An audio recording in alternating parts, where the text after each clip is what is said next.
네, 반갑습니다. 성가대 감사합니다. 말씀 증가하기 전에 짧게 기도하겠습니다. 아버지 하나님, 부족한 이 죄인이 짧은 시간에 말씀을 증거할 때 우리 자매 형제들이 2000년 전 갈릴리 예수를 만나는 기쁨, 부활의 그리스도를 가슴에 모시는 기쁨을 느낄 수 있게 성령께서 이끌어 주시옵소서. 예수님의 이름으로 기도드립니다. 저에게는 두 가지 꿈이 있습니다.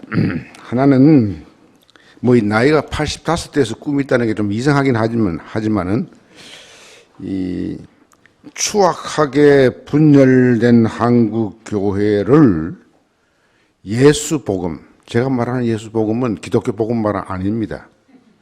예수 복음으로 하나 되는 꿈이 있습니다.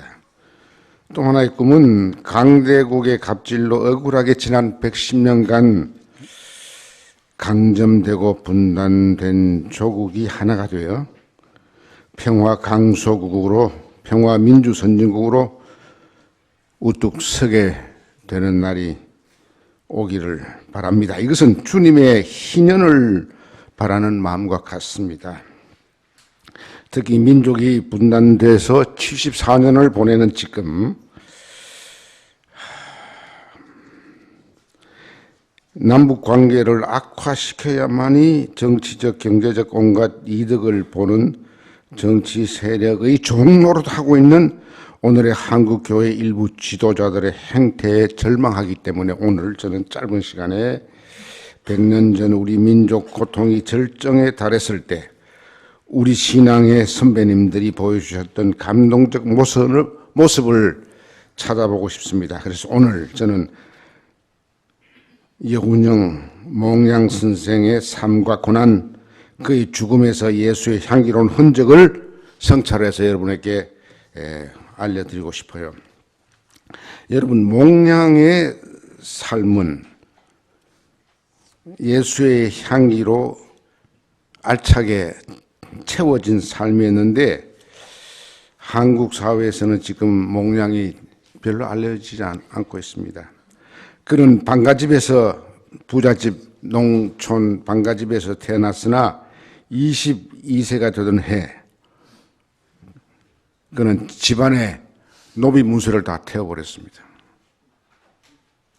집에서부터 노예를 해방했죠. 이때가 22세가 제가 보기에는 몽양이 기독교를 받아들이고 성동교회 조사가 되던 때가 아닌가 생각이 됩니다.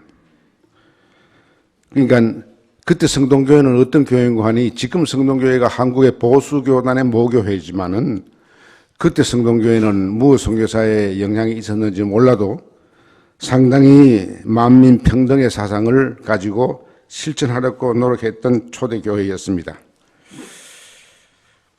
그때 그 교회가 뭘로 유명해졌느냐 하면은 어떤 이름도 없는 백정이 예수를 믿고 이제 새 사람이 되어서 백정 해방 운동을 시작했습니다. 그래서 몽양 선생이 20세가 되기 전에 이 백정은 종로에서부터 동대문에서 종로까지 노예 해방 시위를 주도한 사람이죠. 이 500년 동안 백정들은 모자 갓도 못 쓰고 도포도 못 입었습니다. 그래서 1898년에 그 데모는 광경이 희한했습니다. 모든 백정들이 모여서 이 갓을 쓰고 도포를 입고 행진을 했죠. 아마 그런 것을 몽양이 예수를 믿고 알게 돼서 성동교회 조사, 평신도 목회자가 됐습니다. 그리고 1919년 바로 전에 1918년 이 조사 젊은 평신도 목회자 몽양 여운형은 중국에 가서 독립운동에 이제 투신합니다. 해서 거기서 여러분 들어서 아실지 모르겠습니다. 신한 청년당을 조직해서 먼저 파리 강화회의가 이제 곧 열리니까 19년 초에 열리니까 파리 강화회의에 우리 독립이 얼마나 절박한가, 우리가 얼마나 억울하게 지난 10년간 일본 사람들에 의해서 강점당하고 그냥 노예처럼 취급했는지를 국제사회에 알리기 위해서 파리 강화회의에 대표자를 보내기로 이 청년들이 결정합니다.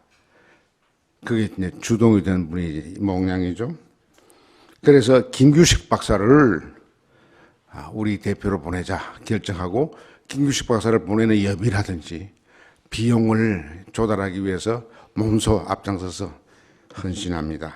그리고 김규식 박사가 파리 가서 많은 국제 지도자들에게 호소를 하려면은 우리가 지금 우리 민족이 어떤 입장에 처해 있다는 걸 알려야 되는데 한국을 아는 사람이 없으니까, 조선을 아는 사람이 없으니까 그 동지들이 전부 다 맡아서 본국에다가 이 새로운 이 비폭력 평화 민족 독립운동 시위를 선동하는 일을 맡아서 합니다. 그때 이 몽냥은 자기가 제일 먼 길, 저 노령으로 가는 길을 택해서 직접 그걸 했습니다. 그리고 파리 강화회의가 어떤 의미에서 우리 입장에서 보면 실패했죠.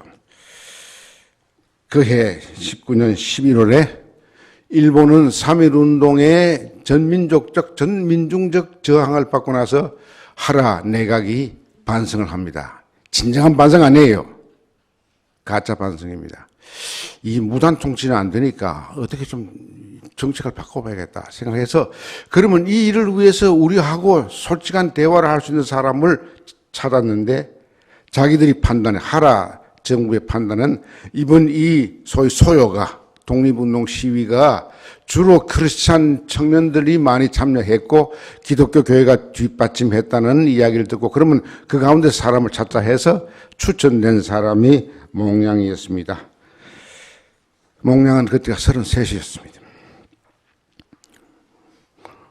그런데 몽냥이 이제 하라 정부의 초청을 받고 동경 제국 호텔에 가서 척식부 장관, 육군 대장들, 실세들과 이제 담론, 토론을 하러 가는데 임시정부에서는 불편하게 여기는 사람이 있었어요. 주로 가장 불편하게 얘기했던 분은 그 당시 총리가였던 이동희 선생인데, 이동희 선생은 상동 청년 출신이니까 그도 크리스찬입니다. 그분은 이 볼셰빅 혁명의 희망을 걸어서 뭐 그쪽으로 어떤 독립운동의 계기를 마련하려고 했기 때문에 그런 것 같지는 않습니다만, 여하튼 몽냥이 젊은 사람이 가서 휘둘리지 않을까 염려를 해서 반대를 합니다. 그때 마침 미국에서 왔던 많은 재외 동포들의 존경을 한 몸에 받았던 크리스천, 또 다른 크리스천 도산이 이동희 선생한테 몽냥을 믿으세요. 믿을 수 있는 사람입니다. 도산 이야기하니까 이제 이동희 선생도 보내자. 보내면서 마음이 안 놓이니까 어리고 이렇게 믿을 수 없다고 생각했는지 이동희 선생은 자기 사람 둘을 모니터로 딸려 보냅니다. 오늘 동경 항쟁이라고 불리는 이야기도 잠시 하겠습니다만은, 거기서 그는 당당하게 원칙 있는 동양의 평화와 조선 독립을 강조합니다. 그 후에 이제 입장이 조금 달라졌죠. 동경의 정부에 이제 확실한 뜻을 알았기 때문에 이제 다른 생각을 합니다. 소련 혁명을 일으킨 레닌은 과연 약소민족의 해방을 원할까? 윌슨에 이미 실망했던 우사, 김규식, 몽냥, 여운형은 한번 레닌을 만나고 싶다 해서 이제 그때 뭐 교통이 그렇게 어려울 때인데 그 감행을 합니다. 그리고 이제 돌아와서 29년에 이제 중국에서 체포돼서 끌려옵니다.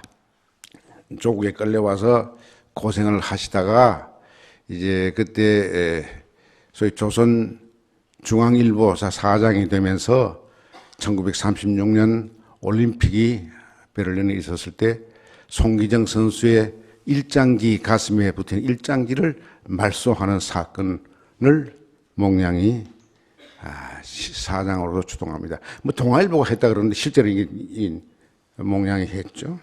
어려움을 당했습니다. 그리고 이제 종전 후에, 종전이라는 말은 해방 대신에 쓰는 말입니다. 해방 안 됐기 때문에 해방이라는 말 쓰고 싶지 않아요. 종전 이후에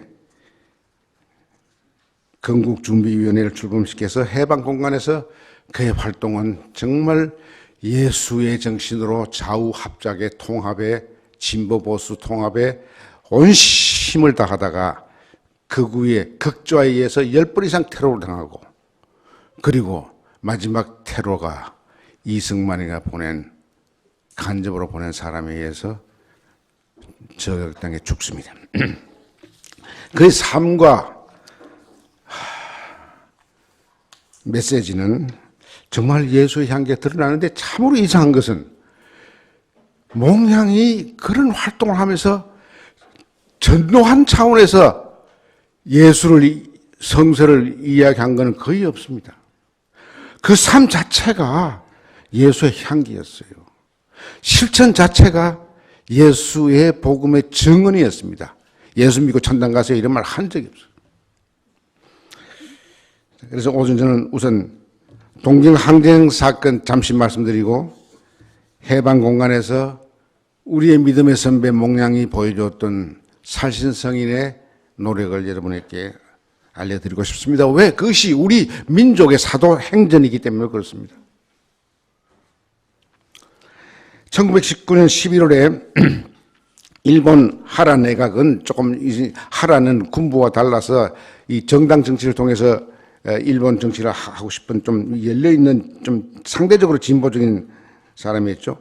그들 판단에 왜 3.1 운동이 합병 이후에 10년째 되는 그 해에 저렇게 전 민족이, 전 국민이 똘똘 뭉쳐서 세대 차이도 없고 지역 차이도 없고 종교 차이도 없고 청년들이 별로 많지 않았는데, 이 청년 가운데 미션 스쿨 출신의 이 청년들이 이렇게 앞장서서 이런 일을 일으키나 하는 것을 이제 깨닫고, 이 뭔가 정책을 좀 바꿔야겠다 생각해서 그 대화가 될 만한 사람을 찾다가 일본에 있는 크리스찬 교회 지도자들과 의논해서 여운영이가 적임자다 해서 이제 데려옵니다. 왔을 때 임시정부가 막 이제 출범하고 내각과 의회가 구성이 됐는데, 이때 임시정부에서는 몽양이 간다는 게 너무 어리지 않나? 저 사람은 나이가 어린데도 통이 너무 커서 저 믿을 수 있겠나? 실제로 일본 가서 휘둘리지 않겠는가? 이런 걱정을 했습니다. 그러나 그는 갔습니다.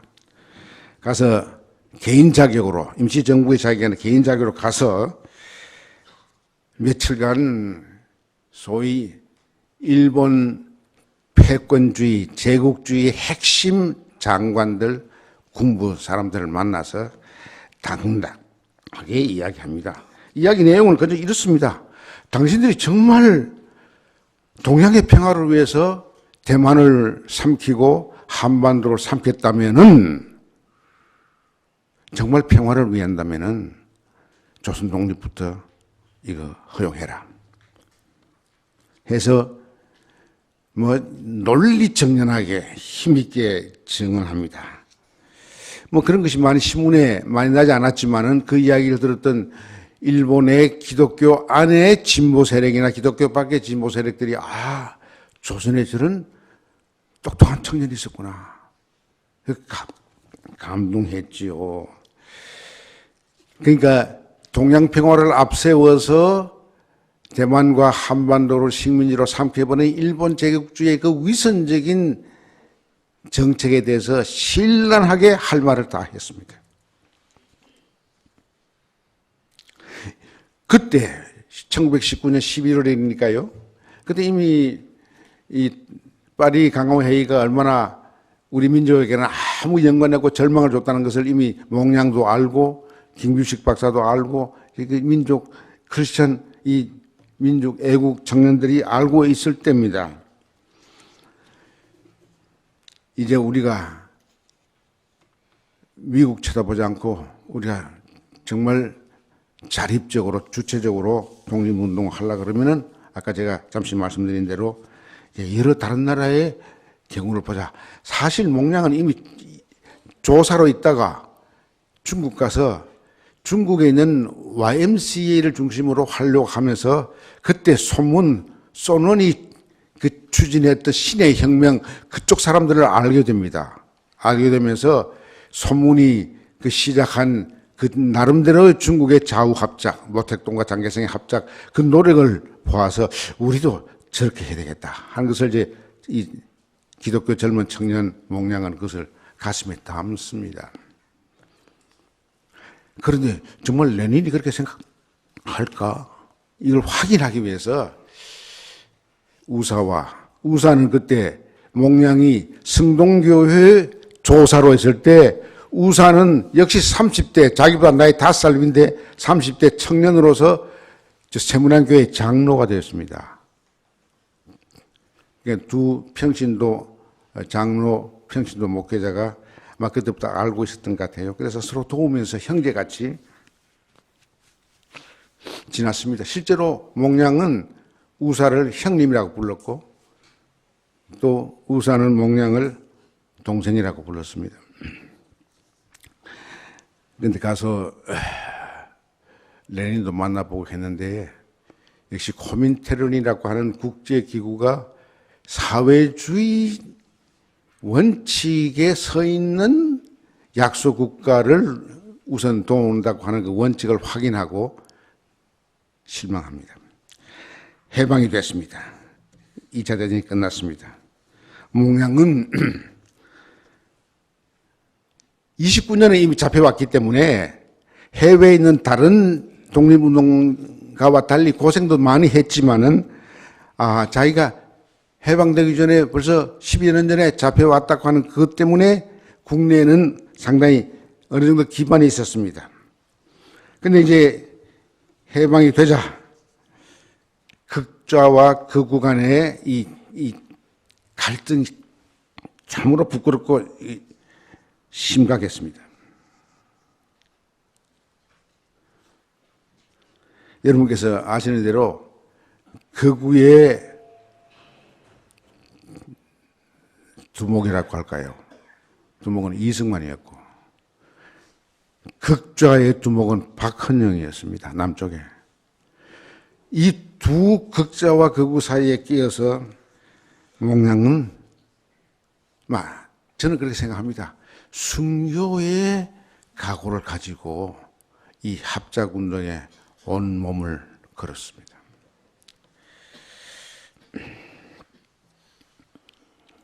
제가 에피소드를 하나 말씀드릴게요. 이제 47년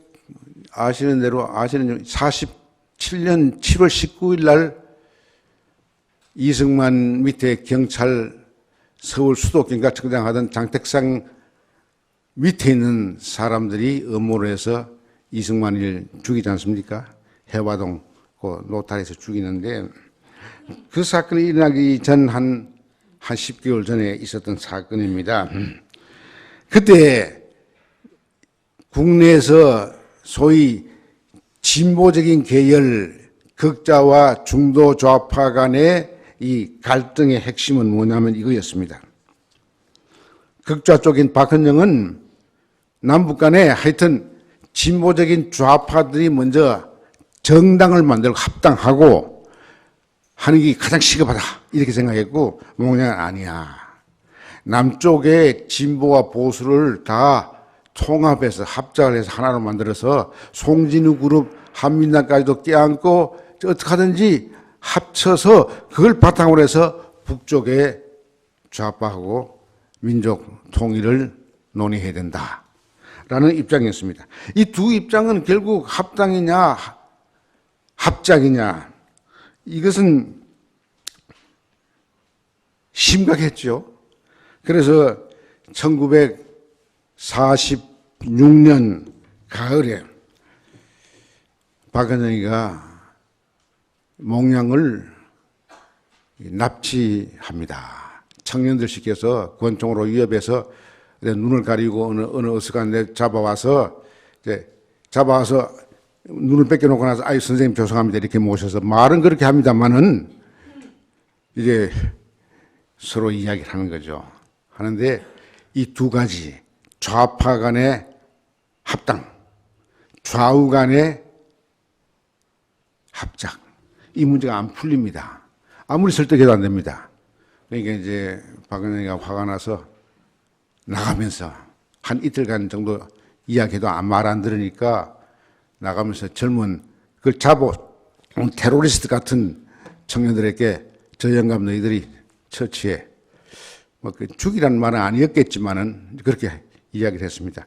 그래서 몽양은 꽁꽁 묶여서 그 잡혀간 그곳에 있는 큰 오동나무에 매달려 가지고 근데 가을인데 추운데 매달려서 까꿀로 매달렸어요. 그 매달려서 자기는 처절하게 고통을 겪었습니다. 이 십자가에 베드로가 까꿀로 처형되겠다는데 까꿀로 매달렸죠. 매달려서 여러 가지 생각을 합니다.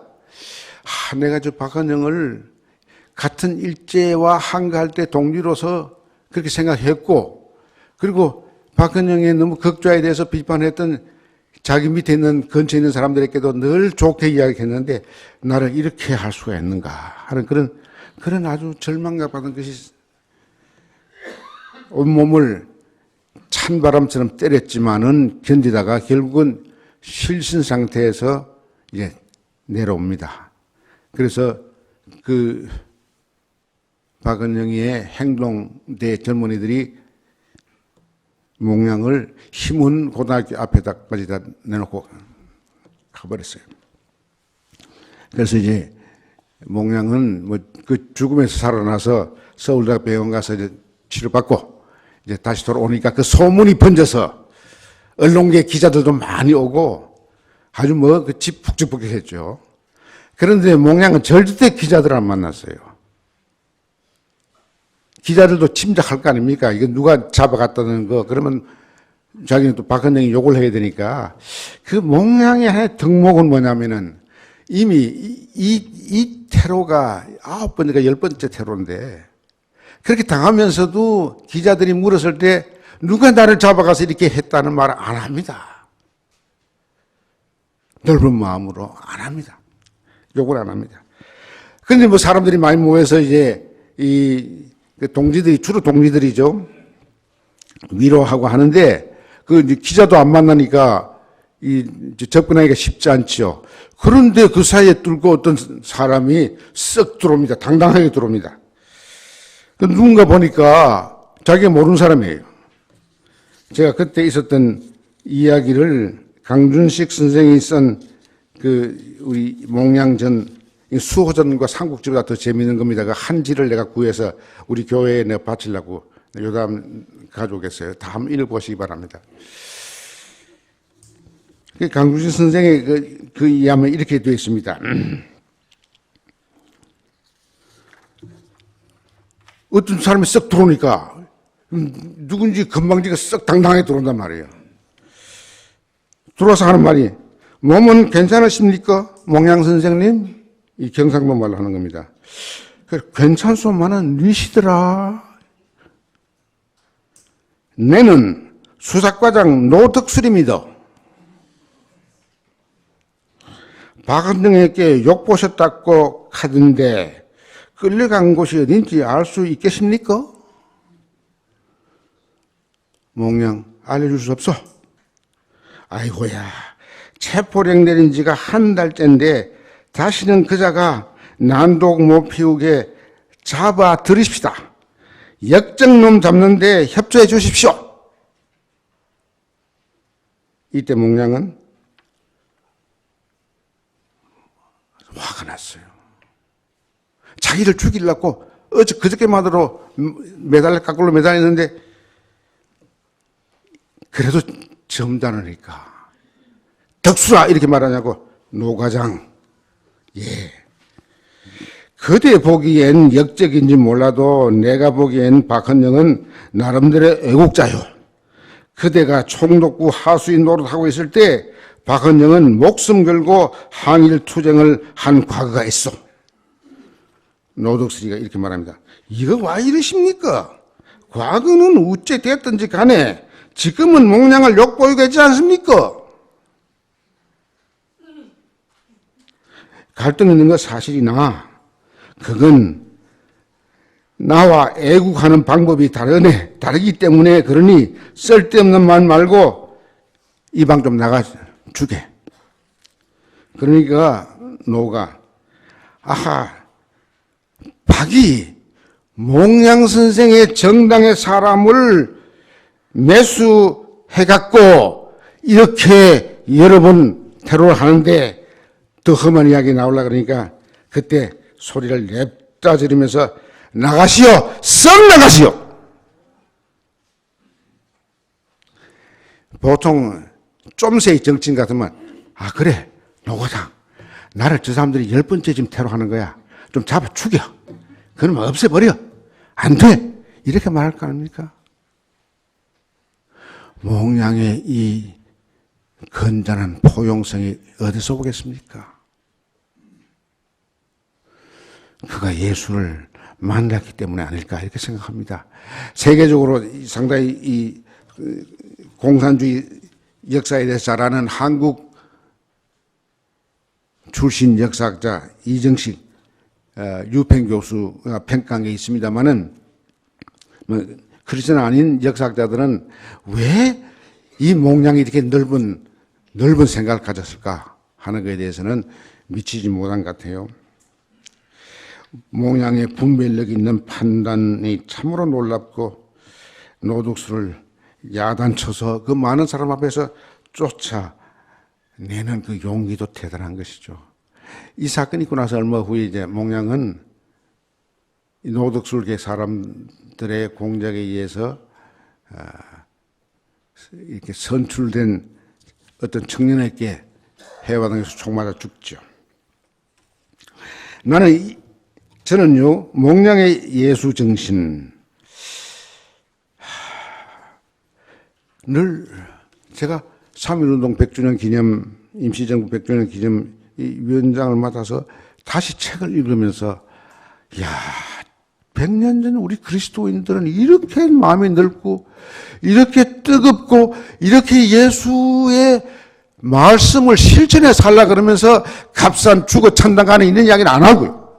이런 실천을 했구나. 이걸 보는 것이죠. 우리가 되살려야 된다 이거죠. 예수의 향기 나는 그런 말씀과 행적 한두 가지만 더 말씀을 드리겠습니다.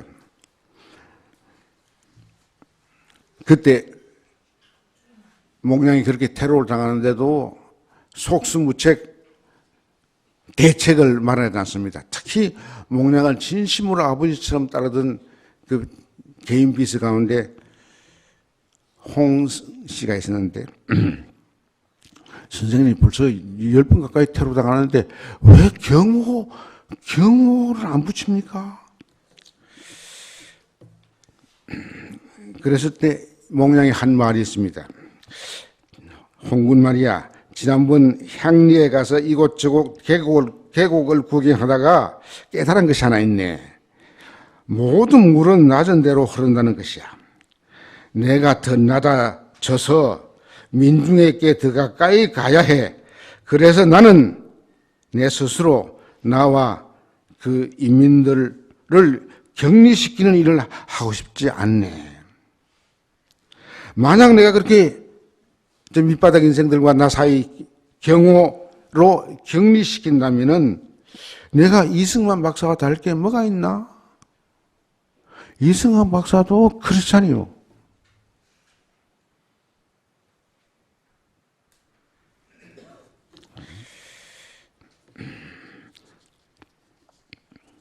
그리고 이제 그러니까 이제 그 주변의 비서들이나 동지들이 여러 가지 질문을 합니다. 아, 이 세계 정세 돌아가는 거 보면은 미국 중심으로 이제 세계 무슨 냉전 체제가 굳어질 수도 있고 한데 이 좌우 합작 되겠습니까? 이거 힘드는 거 아닙니까? 또 진보적인 쪽 사람들은 아 선생님 아직 박근혜가 이야기한 쪽으로 그 좌파끼리 합당하는 것도 뭐 이렇게 이야기하는 사람도 있었을 거예요. 이럴 때 목량의 대담은 이렇습니다. 나는 정권을 잡는 방편으로 좌우 합작의 길 걷는 것이 아니야. 나라와 민족이 두동강 나는 비극을 이미 땅은 38선으로 두동강 났지요. 누군가가 두동강 나는 비극을 막아야 하는데 극단 세력으로부터 테러를 당하면서도 이 길을 걸어온 것일세. 그리고 한 말이 이런 말이 있습니다. 극좌 극우는 증오심으로 다투지만 좌우 합작은 사랑의 힘으로 하는 것일세. 오늘 제 말씀 전거의 제목입니다. 제가 한 2주 전에 크리스마스 카드를 받았는데 저하고 같이 옥중생활을 하던 이해동 목사께서 카드를 보냈는데 카드는 딴 것이 없고 한문으로 오늘 이 제목인 이선 승악 이렇게 썼어요. 내가 이 제목으로 설교를 해야 되겠다 생각하고 있는데 우리 정경일 박사가 설교를 부탁해서 이 제목을 그렇게 제가 이미 카드를 받고 정했습니다. 선으로 악을 이기라. 로마서 나오는 12장 21절의 말씀이죠. 선으로 악을 이기는 것이죠. 선으로 악에 굴복하는 게 아니라. 저는 목량의 이 말, 극자와 극우는 증오로 대결하지만 좌우 합작은 사랑으로 하는 것일세.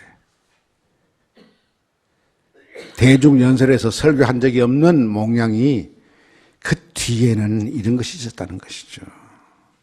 하나님은 아시고 성령은 아시는 것이죠.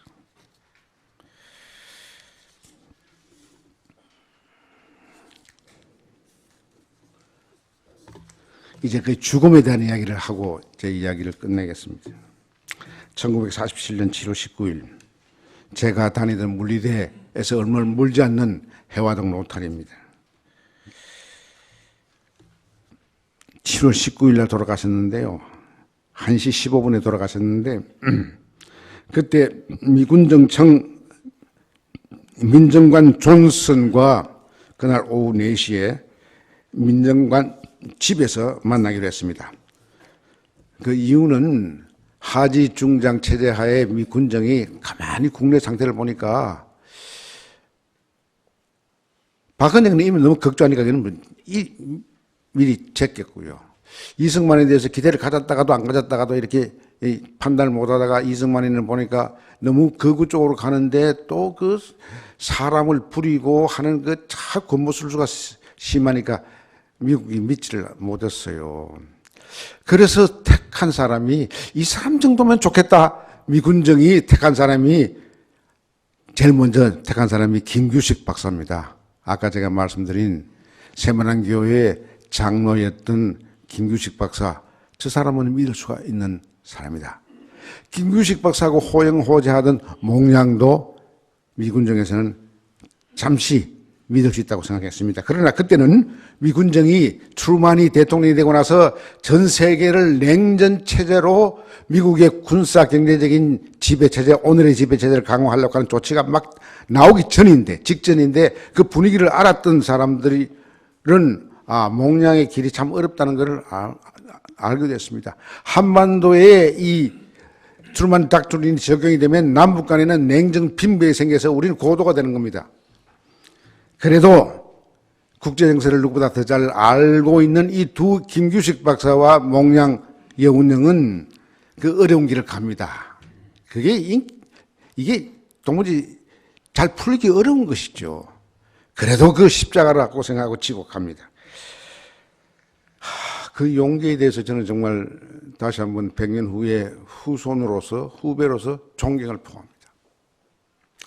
그래서 그날 이제 존슨을 만나는 이유는 그래도 믿을 수 있는 사람이 목량 우사 이 두 사람인데 이 사람들에게 이 민정장관 자리를 몽양에게 주고 싶어서 이제 4시에 만나기로 한 것이죠.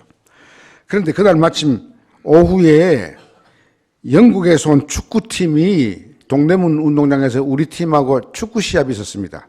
그때 몽양은 조선체육회 회장했고 제가 스승으로 모셨던 이상백 박사가 조선체육회 부회장이었습니다. 그런데 그날 일단 체육회 회장이고 올림픽 위원장이니까 거기 가서 인사는 하고 와야 되니까 먼저 거기 가기로 했습니다. 그래서 이제 그 차를 타고 이제 그 차에 누가 탔느냐 하면 동래신보 고경흠 주필과 함께 그 차를 동승해서 이제 가다가 고경흠 신문사 주필이니까 정보를 많이 듣잖아요. 그래서 그 차 안에서 그 이야기를 합니다. 선생님, 지금 국립경찰이 선생님을 지금 죽이려고 하고 있는데 좀 몸 조심하시고 경호 좀 하세요. 비서들이 하던 이야기를 또 하는 거야. 그 사랑하기 때문에 말한 것이죠. 그때 그 차 안에서 몽양은 이렇게 말합니다. 고동지, 나는 인민을 사랑하네. 한평생 인민 속에 살아본 것을 기억하고 있네. 그들의 기쁨과 희망, 그들의 고통과 비애를 함께 하면서 살아왔네. 내 꿈은 인민의 벗이 되는 것이었네. 그런데 내 안위만을 도모하고자 미군 경호를 받는다면 고경흠 주필이 미군이 몽양을 좋아하는 것 같은데 미군한테 좀 경호를 받으라 이 말을 한 거예요. 미군 경호를 받는다면 민중이 위화감을 느끼지 않겠나? 그러니까 이제 고경흠 주필이 하지만 경찰이 어떤 흉계를 쓸지 알 수 없지 않습니까? 이제 테러가 이제 경찰로 넘어간 거예요. 근데 몽양의 대답이 이렇습니다. 그래서 나도 어젯밤 브라운 소장과 대화하면서 브라운 소장이 그러면 미군이 이제 경호를 담당해 주겠다 그러니까 미군의 차원이 아니라 미소 공동의 차원에서 내 신변을 강구해 달라고 부탁했네. 왜냐하면 몽양은 미소 공동회가 잘 돼야만이 미소 공동회를 통해서 남북의 분단을 막겠다고 했습니다. 이때는요, 지금은 좀 많이 알려졌지만은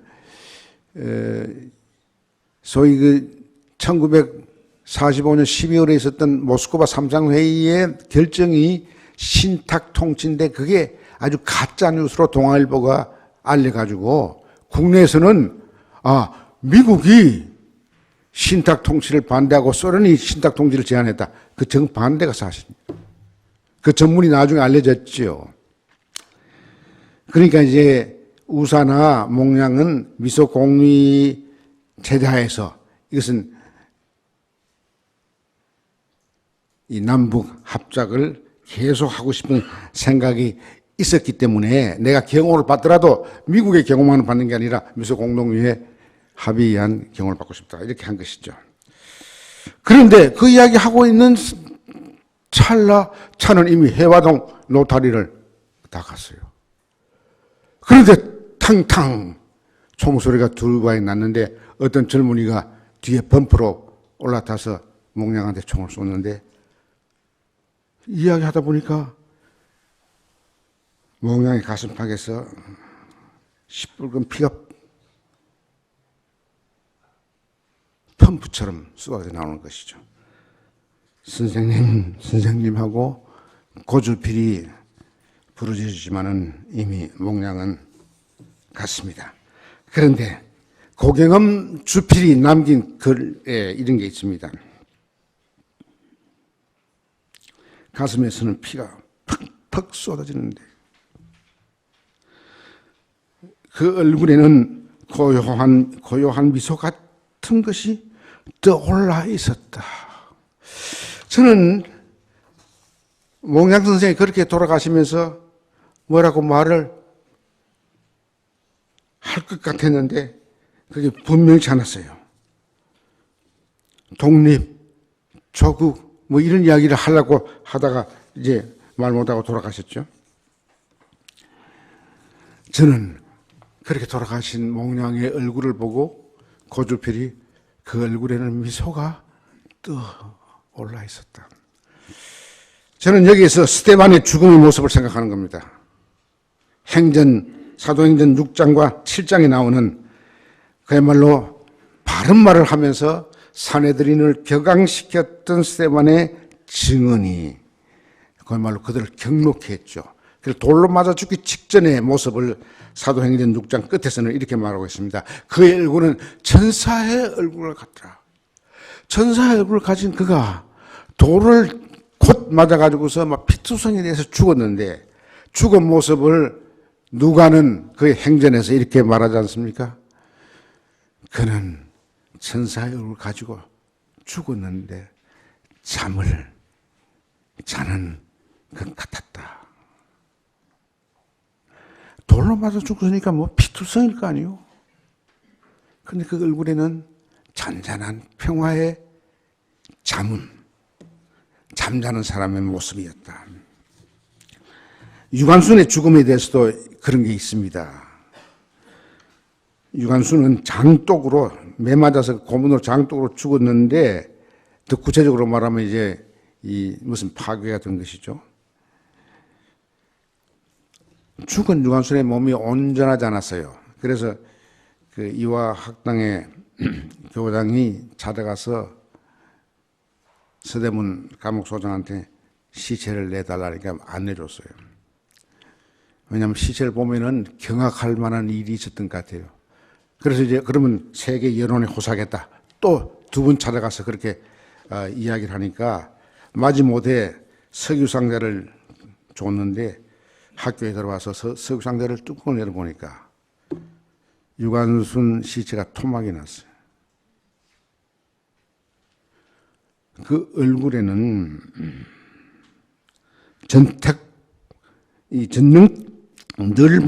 전영택 목사님이 쓴 유관순 전을 보면은 이렇게 되어 있습니다. 온몸이 한 군데도 성한 데 없이 상처 가득했다. 그러나 그 얼굴에는 평화스럽고 입술이 웃음을 띤 듯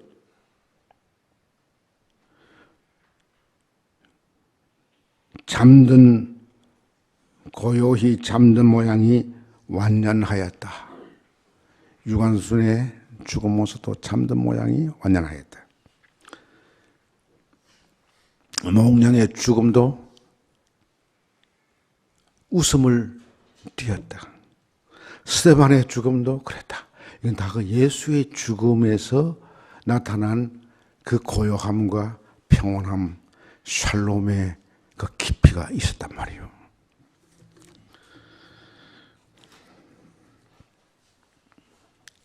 몽냥은 하나님 사랑과 나라 사랑을 분리해 본 적이 없습니다. 나라 사랑은 여기 국가주의 숭상이 절대 아닙니다. 이 나라 사랑은 강도 같은 국가 제국주의적인 침탈에 의해서 고통당하는 나라 백성들이 그 나라를 자기 나라를 사랑한 사랑입니다. 가해자 민족주의 국민들의 자기 나라 사랑이 아닙니다. 그래서 애신 하나님 사랑과 애국이 하나가 돼야 그들로 하여금 선으로 악을 이기는 방법, 이선 성악의 예수의 명령을 실천한 것입니다.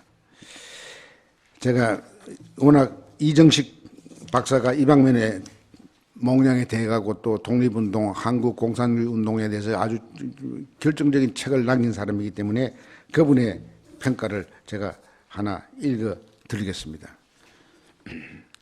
여운형은 제명을 다 살지 못했지만 한국 근대사의 지평을 남들의 몇 배 더 넓히고 갔다. 그리고 여러 나라 사람들이 조선 민족에게 귀를 기울이게 했다. 결의 합작과 통일을 위해 몸을 바쳤다. 그래서 우리는 여운령에 걸어간 길을 되돌아보면서 긍지를 갖게 된다. 그렇습니다. 그런데 이정식 선생은 저도 잘 아는 내 선배고 잘 아는 사람이지만은 이정식 선생은 어떻게 해서 몽양이 그렇게 갈 수 있었던가 하는 근본 원인을 이야기하지 않고 있어요. 알기가 힘들었겠죠. 핵심은 예수 닮기, 예수 따르기의 삶을 실천했기 때문에 몽양은 그렇게 살고 그렇게 죽을 수가 있었어요. 저는 몽양의 삶과 고난과 죽음에서 예수의 흔적을 보게 됩니다. 길 잃고 버려진 같은 민족과 민중의 아픔도 자기 아픔으로 함께 아파하면서 선제적 사랑 실천으로 민족의 분단을 막으려고 했던 그의 삶. 그런데 그는 비참하게 죽었습니다. 저는 허무주의자는 아닙니다만은 왜 인류 역사상 우리나라만 아니라 다른 나라에서도 예수의 뜻대로 살려고 하는 사람들이 다 비참하게 죽고 죽인 사람들이 늘 성자로서 기록돼서 떵떵거리고 잘 사느냐. 오늘의 현실도 그렇습니다만은 나는 그게 잘못된 짧은 생각이라고 생각합니다. 다시 말하면 그게 죽은 것이 저주로 죽은 것이 아니고 그렇게 죽었기 때문에 그렇게 죽인 사람보다도 훨씬 더 많은 사람들로부터 존경을 받고 역사로부터 찬사를 받는 것입니다. 생각해 보세요. 이승만과 몽양, 이승만과 우사를 비교해 보세요. 우승만과 손정도 목사, 현순 목사, 그런 분들을 비교해 보세요. 그들은 외롭게 죽었지만은 값지게 영원히 우리 가슴 속에, 역사의 가슴 속에 살아있는 것입니다. 기도하겠습니다. 아버지 하나님, 오늘 몽양 선생을 추모를 했습니다. 몽양은 외국 사람이 아닙니다. 우리 할아버지 뻘되는 우리 선배입니다. 믿음의 선배입니다. 그의 삶을 사도 행전 읽듯이 읽고 우리가 따라가려고 하는 마음을 가지게 해 주시옵소서. 세길교회가 그 일에 앞장설 수 있는 용기를 성령을 통해서 허락해 주시옵소서. 예수 그리스도의 이름으로 간절히 기도드리옵나이다.